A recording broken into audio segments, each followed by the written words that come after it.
You're listening to a Thames Estuary Partnership podcast, celebrating London's famous tidal river. We hope you enjoy it. Hello, I'm Eve Sanders and welcome back to Talk of the Thames. Today we are celebrating World Ocean Day 2021 and the theme this year is Lives and Livelihoods. This is the theme that we'll be exploring today, and I have two amazing women joining me to represent both the land and the sea. The ocean is home to most of the Earth's biodiversity and is the main source of protein for more than 1 billion people around the world. Not to mention, it's the key to our economy, with an estimated 40 million people being employed by ocean based industries by 2030.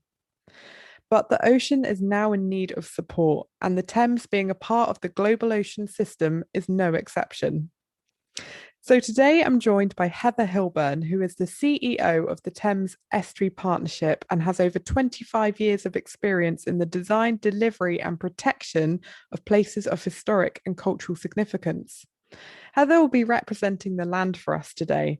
Representing the sea, we have TEP's Technical Director, Amy Pryor. Amy has many years' experience working with coastal marine management and is also the chair of the Coastal Partnerships Network. Heather and Amy, thank you very much for joining me today. How are you both?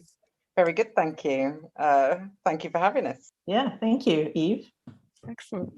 So we're celebrating World Ocean Day 2021. To start off with, it'd be, I think, really good to start talking about the role of the ocean and how it kind of plays out in all of our lives. So Amy, this might be a question for you. Tell us a bit about how, what is the role of the ocean in all of our lives? Well, what isn't the role of the ocean in all of our lives? It covers 70% of our planet.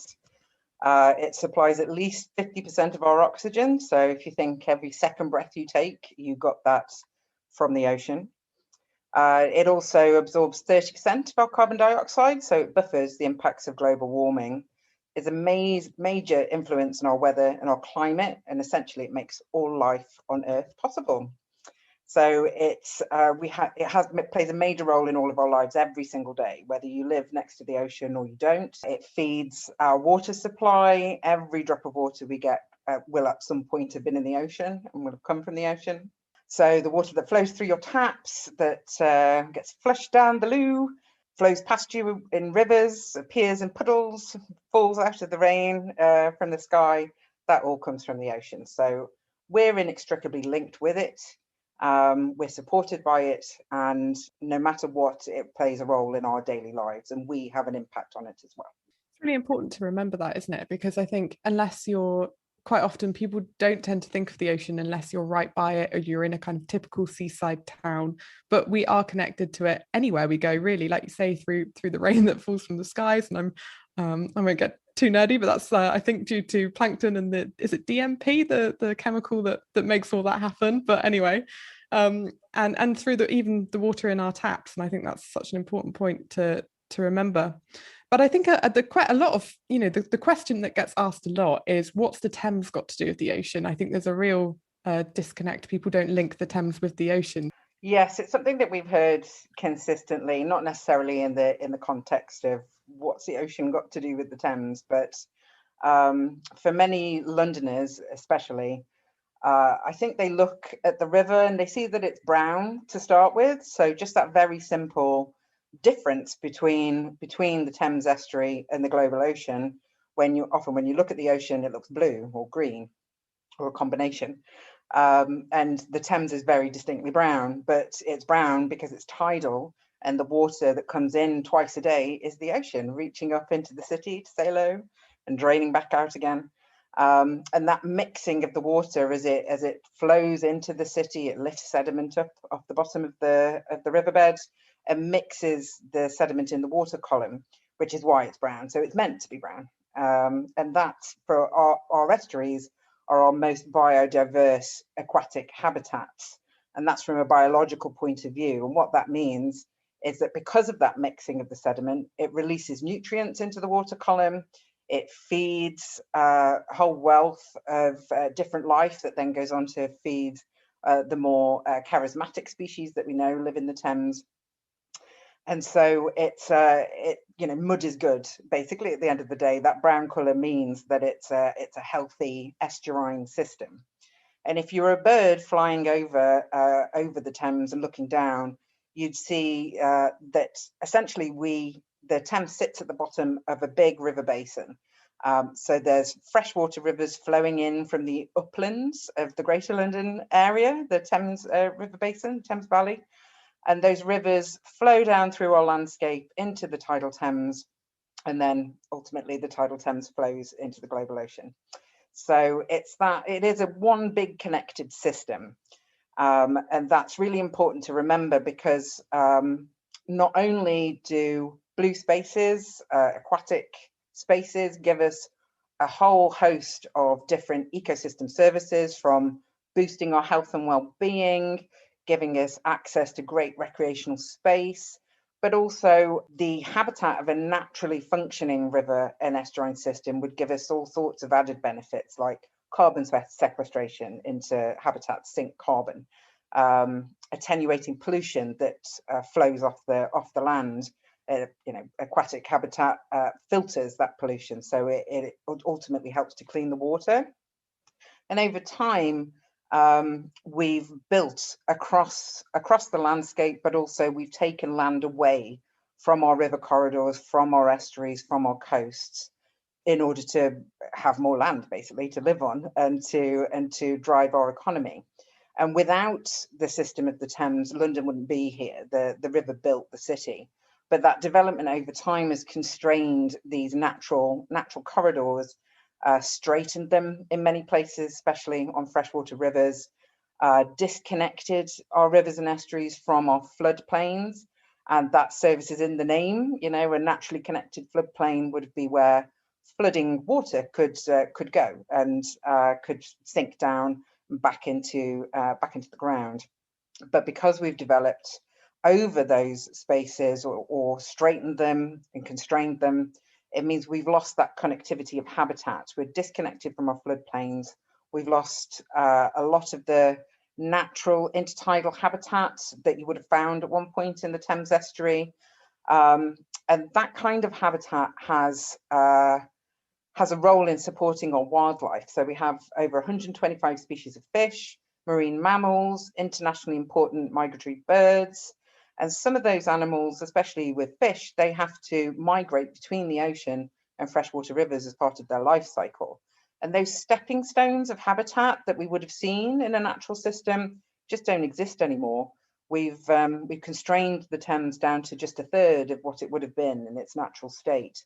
And as a result, because we have to defend the land, we have to defend our property and people's lives, obviously, from tidal surges and surface water flooding, that infrastructure, that built environment has meant that the walls of the river are much more vertical, they're much more slippery. There's nowhere for life to really cling on to or get out of the way if there's a pollution event. There's no backwaters. And where we do have intertidal habitat, it's either been soft engineered, it's been built in as part of our flood defence. There's only 1% of what we would class as natural riverbanks still existing between Putney and Crayford. So it's that fragmentation of the whole system, that interconnected rivers into estuary into coastal system, that's fragmented that habitat. So we need to be looking at ways to build that connectivity back in using nature-based solutions wherever possible. Thank you, Amy. And it's so important to note that it has become so fragmented, and the importance of reconnecting that habitat so that creatures such as, well, migratory fish species, but also things like water voles that have been really affected by that fragmentation. And did you say 1% of the natural habitat is left, which is quite a scary statistic, really? Yes, it is shocking. It's something that we know because of working closely with geomorphologists, like at the Environment Agency through the Estuary Edges project, your project. And that's why that project came about, was to look at how can we build back some of our intertidal habitat that we've lost in a way that both protects our flood defences, but also can build in these pockets of habitat that can support our migratory wildlife, but at the same time, on a small scale, can still give us back some of those ecosystem services that we lost. Yeah, absolutely.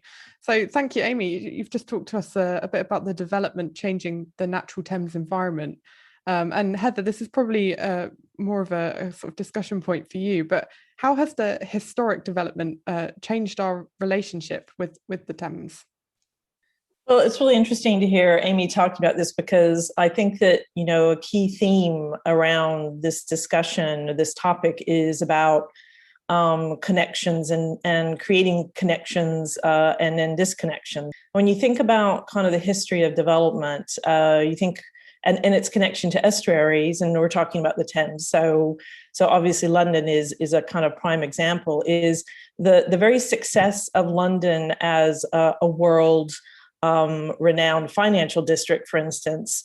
The development and the buildup of London over many hundreds of years has really led to the detriment and led to a lot of the severances. So in one way, sort of perversely, the success of London as a worldwide global hub for a lot of things, for culture, for industry, for finance, has those severances and disconnections have brought us about to the state of the Thames as it is. I was listening to a radio broadcast in relation to the volcanic eruption that happened in the Congo recently and how it displaced the community and the people there. And the commentator said that what mobilizes people to cities and moves them away from them over time is either cash, conflict, or climate. So I think we're going to be seeing more impact of climate on communities and cities, and how they shape and what they look like in the future. But in terms of looking at the history of London, it was very much about opportunities and about its strategic location. And you can actually track what London is in its relationship to Thames as an estuary through its trade, its strategic locations as well, and also through land ownership. So most global cities have an estuary running through them, because that is the artery, the lifeline of a city that connects it to the ocean, for all the reasons that Amy has just said.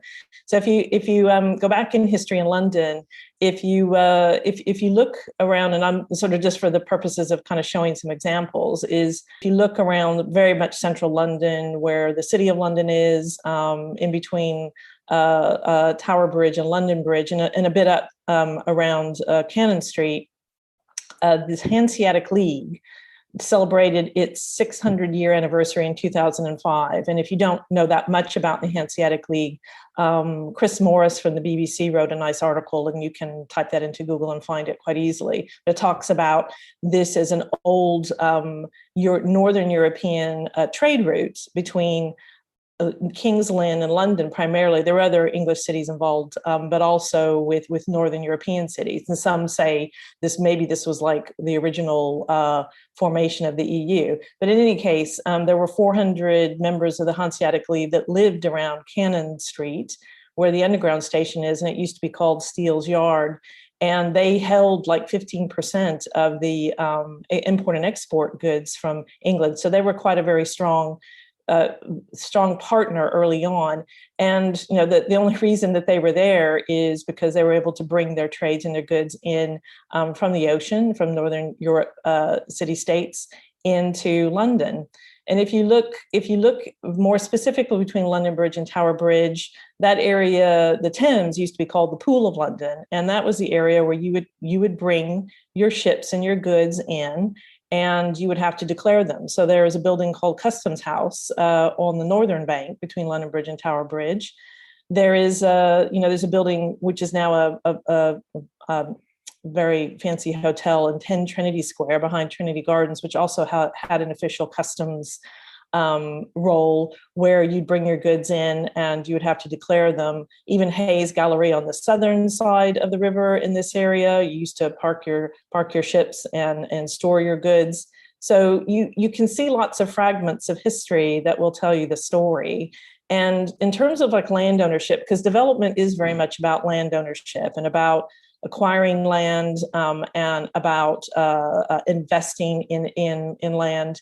And that very much plays a role in what development is today. But if you go back in history, even the Romans built strategically on the river for very, very specific reasons. So you can see bits of the Roman wall around Tower Hill Underground Station, which are quite prominent as you come out of the station, which runs all the way down through the Tower of London and used to sit alongside the riverfront. And beyond that, William the Conqueror built the Tower of London because at the time in 1066, that was a very prominent high location, and it was built there so it could control the residents of London at the time. And even if you look at some of the articles, like the Domesday Book, it refers to land ownership. It even refers to fishing. And Amy and I were talking about this before, about some of the references to fishing, and some of the habitat is referred in the Domesday Book, which dates back to, I think, 1086. So the things that we know about the land just in that area are before we actually started marking history, are disputes that were put in writing between the officials of the City of London, between the Tower of London, of disputes over land boundaries. So there's a lot you can learn about like a city and why it's there through these various different remnants. And going back to the Hanseatic League, as a trade route, you can go along the Thames path and you'll see way markers and finders that will say, I think there's one that's called Hanseatic Walk, which is along the Thames path in that area. So I think all of these kind of things are really important. When you refer to the value of the riverside development now, if you kind of fast forward 1,000 years or so, maybe not quite that many, but quite a few hundred, the value of developing on the land side is still of incredible value. I was reading, I think it was a Clutton's report on commercial value of property, and just housing on the river in central London is worth about 93% more than it is on other riverside locations further up and down the Thames. So it calls it a very great value. But there is a lot of unpicking to do in terms of the severances and access to the Thames for the general public, because if you try to walk the Thames and the Thames path, it is very disconnected and disjointed at this time. And that's a remnant of some of the success of why cities are on estuaries. That's really interesting, actually, some of the history that you mentioned there. And it has got the most amazing history, hasn't it, the Thames estuary? And also, do you talk about kind of the price you've got to pay, shall we say, if you have to live, if you live close to the river in London and close to that blue space? And I guess that really shows the value of that people put on nature, the value that people put on our green and blue spaces and green and blue infrastructure as well. If we move on to talking about the issues and the opportunities with riverside development, what are some of the key issues and opportunities around the Thames, Heather? Well, I think what we need to think about in our network now is need to focus on how to get back to nature, because as you were saying, there's a great value for commercial property, but we need to kind of try to do better about opening up some of these the connections that are and our fragmentation of our cities and our connection to nature for both habitat and for city residents. So I would say that the 25-year environmental plan is a good place to start. There's a good summary of what this is on the UK government website. In a nutshell, this is a push for the government to be more ambitious and accountable. Essentially, this is a new environmental regulator that will hold the government accountable on key targets. And some of those targets will cover pollution on the water, land and air, biodiversity, greenhouse gas emissions, climate change, invasive species, and biosecurity. And one of the targets in that plan is to return 75% of rivers to their natural state, which is very ambitious. There's a pressure for development sites at the moment that we need to kind of talk about in terms of development, is that probably over the last 20, 30 years, brownfield sites were available for developers to build, large housing developments, office, various mixed-use development. But there's very little brownfield site left in the UK now. So there's going to be a return to a push pressure to develop on the green belt and also in blue infrastructure or alongside blue infrastructure as well. So the environmental plan requires habitats to be created on new development sites, and they have to be created on the site of development itself, and if not on the site itself, nearby, and no further than 10 kilometers away from the development.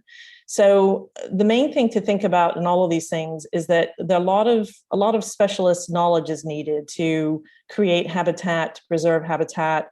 And so when you start to engage with developers, you really need to let them know what they need to know, and you need to let them know that before they start spending money.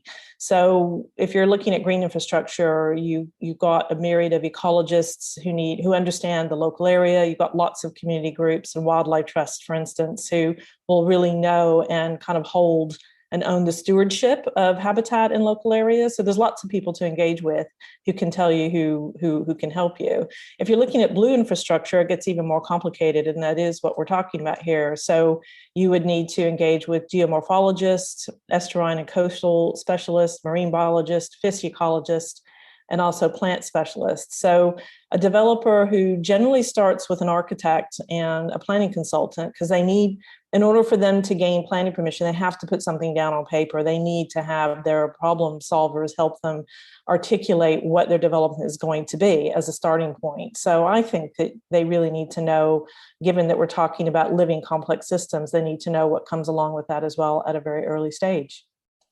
That's a really interesting point that you mentioned, talking about all the sort of technical specialists needed in order to produce a kind of successful infrastructure site around the Thames. And it's a real collaboration of those technical specialists that lead to a good and successful site for biodiversity. It's a really interesting point. Okay, so we'll move on now back to the theme of World Ocean Day 2021, which is talking a lot about the role in of the ocean in our life and livelihoods. And of course, we're talking and focusing this episode on the Thames. So I think this would be a really good discussion point between you both, if you're happy to do so. What is the Thames's role in the life and livelihoods of Londoners? Well, I think I was looking at a tool that policymakers and health professionals use. It's something called the deprivation map. And again, it's public access. So you can type that in, you can see what that is. But it shows you what communities in need, like it shows you their income per capita, where they are. And there is this direct correlation between communities that are in need, if you look at that map, and their physical proximity to the river.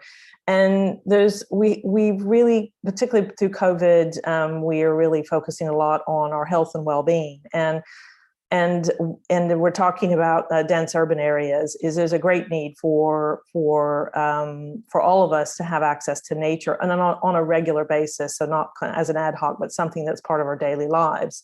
So when you're developing green infrastructure, new housing developments are required to provide access to green infrastructure. I think that we don't think hard and long enough about access to the Thames when it comes to communities that are in need, and even those that are maybe not in so much need, but still don't think of the river as a place which is an open space where you can commune with nature.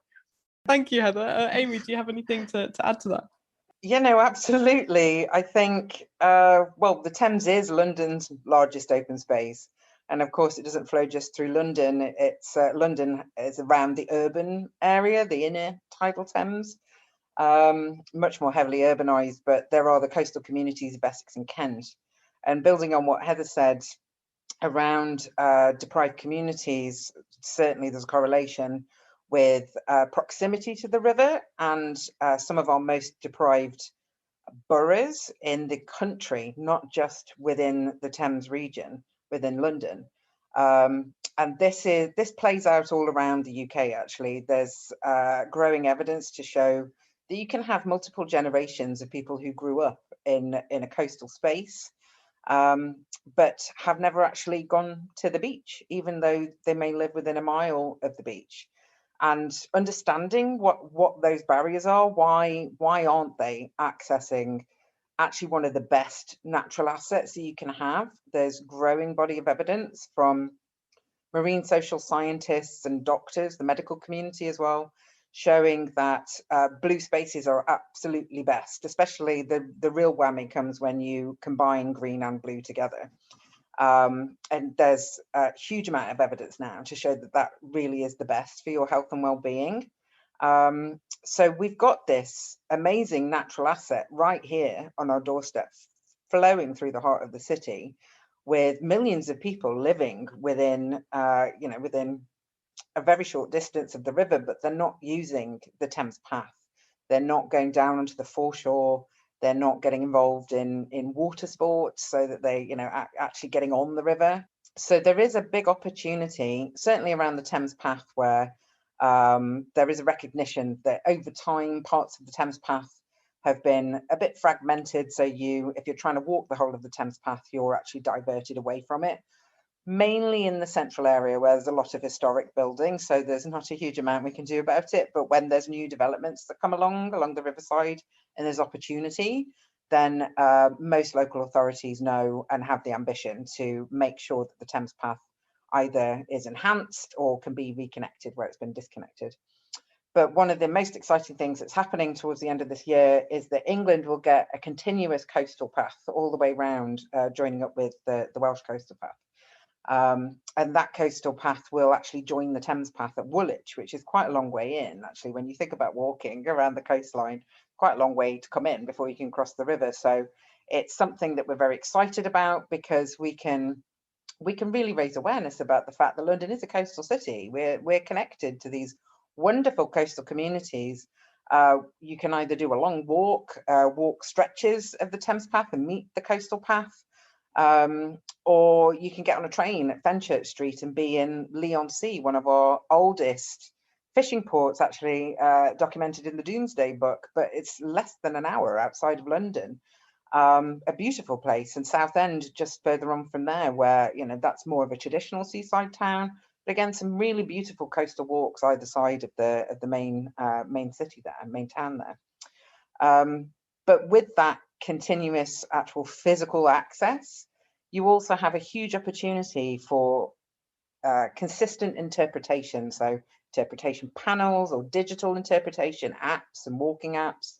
There's opportunity for more links into education, and particularly with training and skills. I think people don't tend to think about the fact that the Thames and our riverways, our tributaries, all can be places where you can learn skills that you can take into any sector. You don't have to want to be an environmentalist, or you don't have to want to be an engineer, or work in the maritime industry to learn on the Thames and learn with organisations like us and with some of our other partners. We have contacts within industry as well, so we can enable better access into internships, into apprenticeships, into job opportunities. So that's something that we're really working on at the moment, is trying to trial and test new ways of having a more integrated approach to training and skills. So anyone who needs to learn, some soft skills like communication or being a team player, or harder skills like learning how to map data or manage data or visualize it in some way.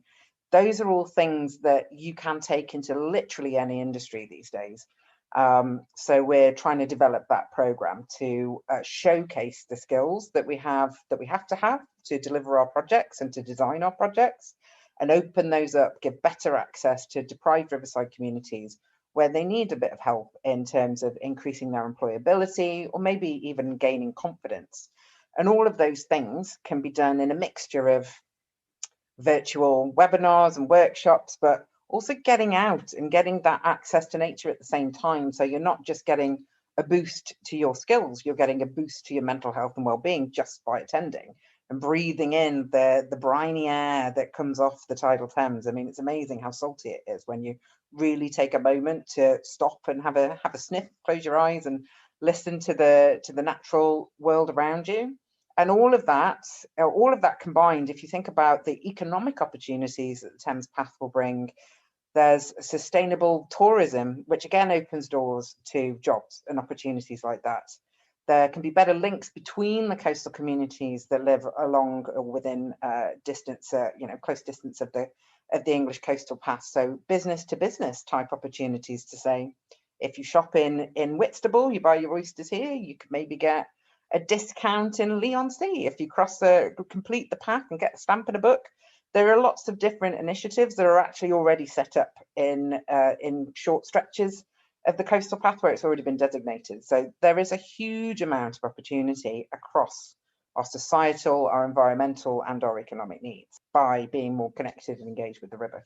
What you've kind of described is the need for, obviously, we're talking about fragmented habitat and the importance of reconnecting that, but also the importance of reconnecting our access to the river via things like the Thames Path, and looking at the Thames through a more holistic lens, I suppose, and looking at all those different benefits of the skills, etc. Absolutely. And I think there's an opportunity with improving our physical access. There's a knock-on multiple benefit opportunity to enhance the environment at the same time. So, who's to say that the Thames Path needs to just be a concrete path? It could be a linear green infrastructure, linking our green corridors further inland to the riverside. They could play a role in surface water flooding mitigation, SUD systems, as they call them, sustainable urban drainage systems that actually drain through the Thames Path and through the flood defence. There are examples of that actually having already been built. At Royal Wharf is one of the shining examples of that. So there are more advanced ways. There are ways that are evolving that are really looking to integrate better with our natural world and making London, but also access into our coastal spaces in Essex and Kent much more pleasurable places to live and work. Absolutely. So infrastructure could be the key then. Green blue infrastructure, yeah. Yeah, that's it. Green blue infrastructure. Green blue grey. All together. Okay, so we've spoken a lot about the Thames estuary and how that's kind of where the land meets the sea. So we're going to move on to talking a bit about TEP's role in all of this and how TEP works across the land and the water. So I don't know who wants to kind of kickstart that conversation. I'll go ahead. It's why TEP, Thames Estuary Partnership, was set up 20 years ago. Was that recognition that there needs to be a more integrated approach to how we manage and how we develop across complex spaces like estuaries, where we built, as I said earlier, we built the city around the river because of the maritime trade. So it's very much a working river, and it remains so to this day. But it's a wildlife superhighway. So how do we build and develop in a way that really embraces nature and also tackle some of our social problems beyond the need for sustainable economies? So it's why TEP was set up, was a safe space, a sort of honest broker space, to bring people together from across sectors, from across agendas, to have constructive discussions where we can talk about the issues constructively and try and find a sustainable way forward that hits as many plus points as possible. So, the wins across sectors, as many as possible, whilst also enhancing the tidal environment for wildlife. So that's what we've tried to do over the last 20 years. We used to talk about it in terms of the Thames estuary and its hinterland, its historic floodplain. And now Heather and I are talking about land and sea. So trying to make it a bit more accessible, a term, but also really trying to highlight that just because we have the flood walls physically cutting us off from the river still plays a mighty role in our lives, and we impact it just as we do the global ocean in our daily lives and our way of living. So we continue to do that through pulling together multi-sectoral thematic forums, such as the Dredging Liaison Group, for example. And through those conversations, we've earned the respect and the trust of our partners and our stakeholders to enable a co-design of projects that can really fill a gap in knowledge or can find a way to meet the needs that are there from across business and community groups in a way that also embraces the Thames environment. So, I think we can demonstrate that through the suite of projects that we have within TEP, but also the phenomenal attendance we get regularly at our thematic forums and at our annual forum every year. And knowledge exchange and discussion is really where the good stuff happens. It's when the barriers come down, people start to share information, share data, start to agree ways of working together. And we're really at the middle and the heart of that, and have been for quite some time. And we that's where we want to stay. And it's not just here. We need to be learning from other areas in the UK. I mean, essentially, we need to be learning from anywhere that has an estuary or a coastline, which is a lot of places, to share knowledge and make sure that we're learning from others, and also we're imparting what we know and what we've learned and trialed and what was successful, so that others can pick it up and run with it and make it, replicate it in their areas for the benefit of their local patch of ocean and their communities, which we do on a national level through the Coastal Partnerships Network, which connects 87 other similar organisations to TEP. We class ourselves as a coastal partnership, and wider coastal initiatives. So we're doing a lot of work around that at the moment, enabling even more knowledge exchange to happen across the UK. Excellent. So it's a kind of taking a more joined up approach then to tackling the big issues. But Heather, can you talk to us a bit more about the partnership working? Because obviously the key's in our name, really, isn't it? Thames Estuary Partnership. Yeah. So I mean, it is what it says on the tin, which is it's a partnership. But there's a lot more behind that, and I think just kind of sort of bouncing off of some of the things Amy has just said about the projects and strategies. I mean, there is some unlearning to do as well in this space, where for a long period of time, residents don't have access to the Thames. They don't know they can have access to the Thames. There might be physical barriers, but also intellectual barriers that I don't know if it's safe. It's not clear blue water. It's brackish. I don't know what that means. So there's some unpicking and unlearning to do. And I do have to say, because I worked for a long time in this stretch in between London Bridge and Tower Bridge, for people who know my background. And there are large ambitions to claw back the leases and have better access. So I don't give up. I try to be a little bit of a champion for rebuilding some of the disconnections, which would takes an enormous amount of time and also investment. But these are very high value areas in terms of tourism for some parts of London that could have a much better visitor and public realm open space experience for visitors and for residents, which is what a world-class city deserves and should be doing. So I just kind of wanted to kind of put that out there.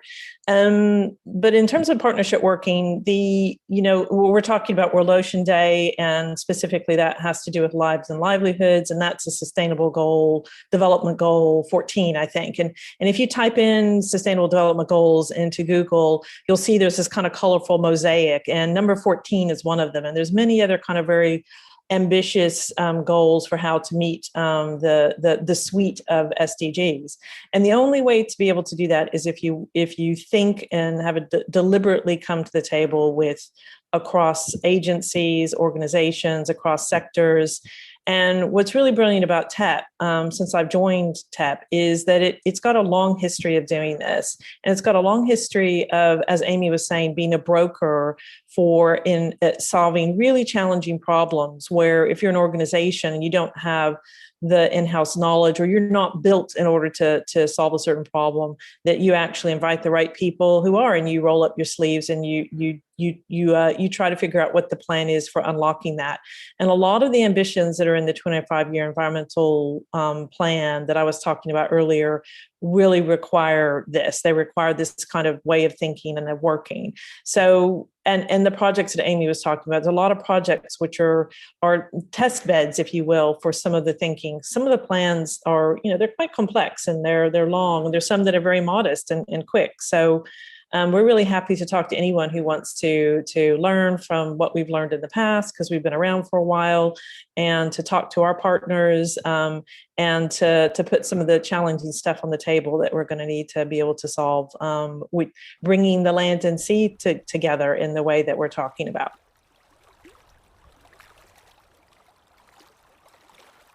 So all that's left for me to say is, Heather and Amy, thank you very much for joining me today. It's been really, really interesting to talk more on that. So yeah, thank you for your time. Thank you. Thank you.